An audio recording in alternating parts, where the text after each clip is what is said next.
मैं हूं आपका होस्ट मोहम्मद अफ़ान और आज हम बात कर रहे हैं इंडेक्सेस के हवाले से। देखिए इंडेक्सेस होता क्या है।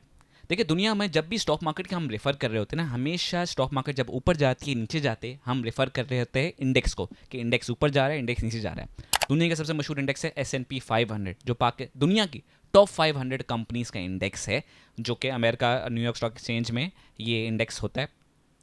अब जो इससे हमारा क्या काम है, देखिए जब भी इंडेक्स ऊपर नीचे होता है ना, इससे पूरी मार्केट को रेफर किया जाता है। पाकिस्तान स्टॉक एक्सचेंज में सबसे मशहूर इंडेक्स जिसको मार्केट रेफर करती है वो है KC 100 इंडेक्स, जो कि पाकिस्तान की टॉप 100 कंपनीज का इंडेक्स है। इसमें तमाम 100 कंपनीज का मिक्स करके एक इंडेक्स बनाया जाता है और जब भी वो इंडेक्स ऊपर जाता है नीचे जाता है, आप न्यूज़ में देखते हैं कि मार्केट 3000-4000 पॉइंट्स ऊपर चले गई, तो वो हमेशा KC 100 को रेफर कर रहा होता है कि पाकिस्तान की टॉप 100 कंपनीज की शेयर प्राइस ऊपर चली गई है, नीचे चली गई है, वो इसको रेफर कर रहा होता है।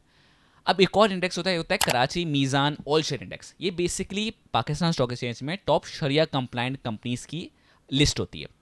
इसके अंदर जो पाकिस्तान की तकरीबन 250 से 300 शरिया कंप्लाइंट कंपनीज होती है, इनको मिक्स करके एक इंडेक्स बनाया जाता है। इसको KMI ऑल इंडेक्स कहा जाता है। अब इस इंडेक्स को जानना ज़रूरी क्यों है, इन इंडेक्स को जान के हम क्या करेंगे। देखिए दुनिया में ना हर किस्म के इन्वेस्टर्स होते हैं और वो है ना हर किस्म के इंडेक्स को फॉलो कर रहे होते हैं। पाकिस्तान में एक इन्वेस्टर होता है कन्वेंशनल इन्वेस्टर, ये होता है दूसरा होता है शरिया कंप्लाइंट इन्वेस्टर।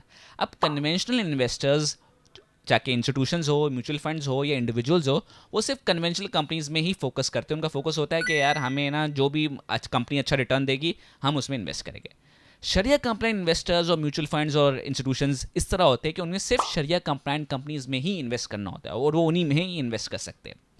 तो अभी जो रिसेंटली एक लिस्ट आई है कराची मीज़ान ऑल शेयर इंडेक्स की, जो नई लिस्ट आई है, बेसिकली हर 6 महीने बाद ये अपडेट होती है, ये इंडेक्स रिवाइज किया जाता है। तो अभी एक लिस्ट में आपके सामने नज़र आ रही है, बहुत सारी कंपनीज इस इंडेक्स को ज्वाइन कर रही है और काफ़ी सारी कंपनीज इस इंडेक्स को छोड़ रही है। तो ये जानना है हमें इसलिए ज़रूरी है कि देखिए इसमें एक एग्जाम्पल है ठट्टा सीमेंट का। अब ठट्टा सीमेंट एक सॉलिड सीमेंट कंपनी है और बहुत सारे इंस्टीट्यूशन उसको पसंद करते हैं और अब ये कन्वेंशनल कंपनी के होने साथ साथ अब ये शरिया कंप्लाइंट इंडेक्स को ज्वाइन कर रही है, तो अब ये शरिया कंप्लाइंट कंपनीज हो गई है। तो बेसिकली बहुत सारे शरिया कंप्लाइंट इन्वेस्टर्स उस कंपनी को खरीद रहे, जिसकी वजह से पिछले 1-2 हफ्ते में ही इसकी शेयर प्राइस तकरीबन 30% से ज़्यादा ऊपर गुजर चुकी है, क्योंकि बहुत सारे शरिया कंप्लाइंट इन्वेस्टर्स स्टॉक को खरीद रहे हैं क्योंकि ये सॉलिड कंपनी है और ये अब इंडेक्स को ज्वाइन कर लिए, तो हम हमसे खरीद सकते हैं। इसी तरह नेशनल फूड जैसी कंपनी अब ये इस इंडेक्स को छोड़ रही है और अब ये कन्वेंशनल कंपनी बनने जा रही है। अब ये शरिया कंप्लाइंट कंपनी नहीं है, अब कन्वेंशनल कंपनी है, जिसकी वजह से बहुत सारे शरिया कंप्लाइंट कंपनीज या इन्वेस्टर जिनके पास ये शेयर्स थे वो अब इस कंपनी को बेच रहे इसके शेयर्स, ताकि अब वो क्योंकि उनका एक मैंडेट होता है कि वो नॉन शरिया कंप्लाइंट कंपनीज में इन्वेस्टेड नहीं रह सकते, जिसकी वजह से पिछले 1-2 हफ्ते से इसकी स्टॉक प्राइस नीचे जाती जा रही है। तकरीबन 5 से 10% नीचे गिर चुकी है इसकी स्टॉक प्राइस, सिर्फ इसी वजह से क्योंकि इसने इंडेक्स को छोड़ दिया है और ये कन्वेंशनल इंडेक्स में जा चुकी है और ये अब सिर्फ अब नॉन शरिया कंप्लाइंट कंपनी की कैटेगरी में आ चुकी है।